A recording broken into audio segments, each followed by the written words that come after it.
video we have this BMW Z4 in for the level 1 protection package. As well as that, we're also going to be painting the hub silver to give it a nice clean look.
So you may have noticed recently we're not using the Nano Hybrid much.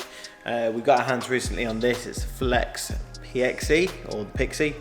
So this is really good. It has both a 1-inch and a 3-inch pad. So since we've got this, we haven't even used the Route 75, which is the normal go-to 3-inch pad. Main reason being it's so easy to use.